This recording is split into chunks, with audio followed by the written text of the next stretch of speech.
The primary thing that a church needs out of its pastor is for him to be a man of God, who belongs to God, who spends most time with God, whose thoughts are of God, who seeks to hear God, who separates himself to be with God. Not just studying men who were alone with God, but getting alone with God. And I want to say even this, not just reading the Bible or studying it, but being alone with God in prayer. To speak to Him, to hear from Him, to meditate upon Him, to commune with Him. One of the problems I have with the Reformed movement in America is this. We are so afraid of all the folly and vanity of the charismatic movement that we've come to believe that the entire Christian life and our relationship with God is nothing more than correct exegesis. And that's why. There is a sense of dwelling with God, of being with God, being in the presence of God, knowing God, speaking God, yes, even experiencing God, even though we hate that word. But I will not let anyone take it from me. Jesus was a man of prayer. Did He care about the people? No one cared about the people like our lowly Jesus. What's the greatest thing that He can do? Remain in His communion with the Father. Be a man of God. Politicians are known to be a man of the people. We are not to be a man of the people. We are to be a man of God who goes to the people. Now, when I speak about prayer, I want you to know something. Many people, when they think about prayer, the only thing they think about is intercession and lists. Because in all those discipleship notebooks we've got lists of things that we're supposed to pray about. My dear friend, intercession is extremely important. But intercession is not the same thing, or is not all there is to do with prayer. Intercession is maybe a small thing of what prayer really is. Prayer is communion with God. It is a desire to be with God. There is a sense in which we should pray continually, Paul tells us. But there's also a sense in which I should be with my wife continually. But that does not mean that I do not separate special times to be with my wife primarily, and to direct all my focus upon her. We talk about David Brainerd. I mean, my goodness, if we had a saint in evangelicalism, it might be him. But look at his life, not just his theology. And also wonder, do you have his theology if it does not create in you the same thing it created in him? Here was a man who would lay himself out on a log in a deep snowfall and cry out to God all night. You see, any little boy can read a book by John Piper and begin to start preaching on the glory of God. But have you earned the right to preach on that? Has the glory of God become a reality in your life? Anyone can say, I have the same theology as Jonathan Edwards, but does it cause you to tarry with God as Jonathan Edwards did? Isn't it amazing the disciples never came to Jesus and said, teach us how to preach?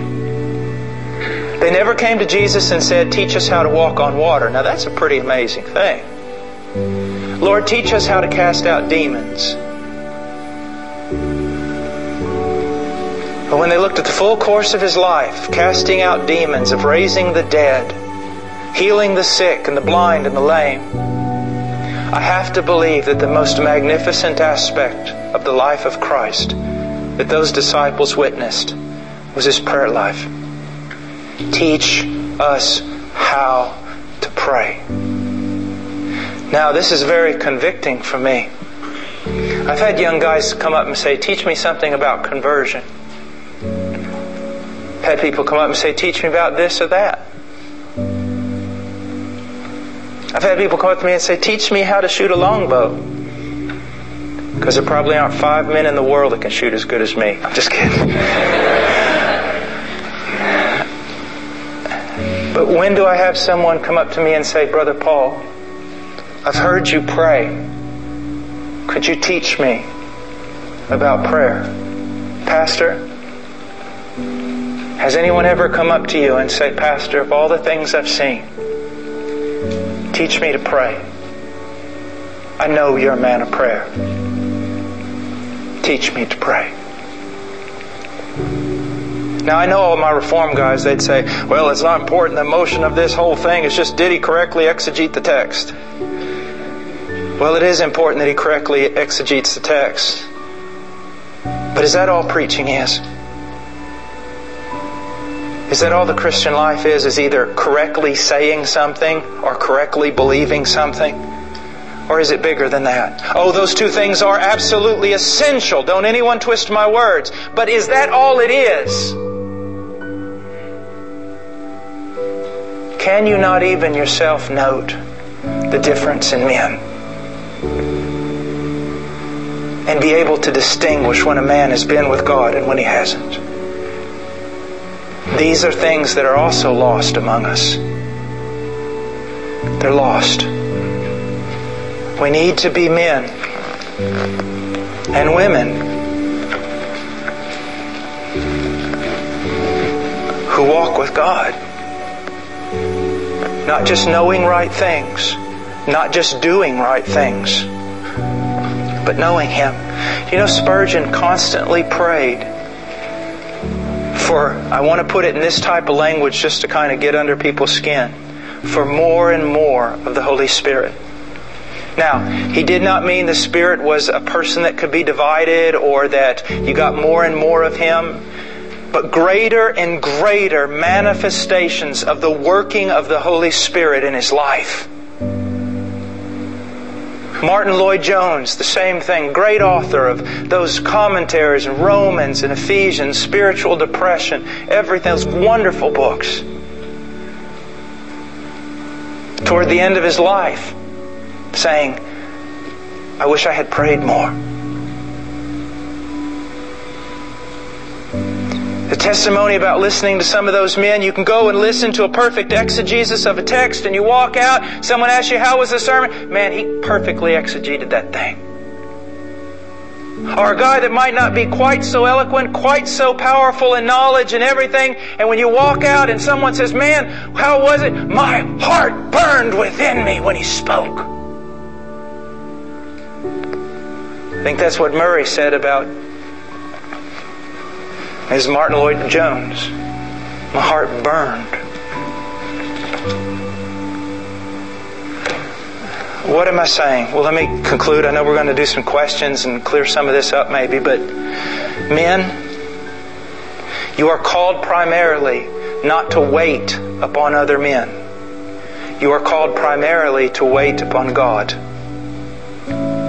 You are not at the beck and call of other men. You are at the beck and call of God.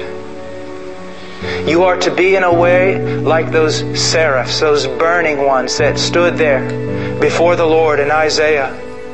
In the year that King Uzziah died, I saw also the Lord high and lifted up, and His train filled the temple, and above Him stood the seraph, each one having 6 wings.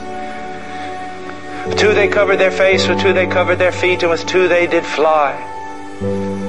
The 6 wings are, I think, in a way, if they had been any other situation, it would recognize how rapidly they were ready to go out and do God's will, to serve Him at any moment.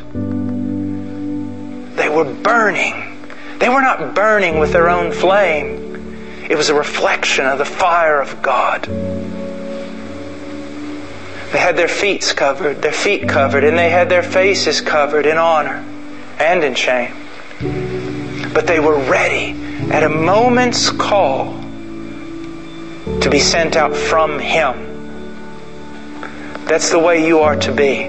You are to dwell enough with God so that when you go to men, it is always going to men from God.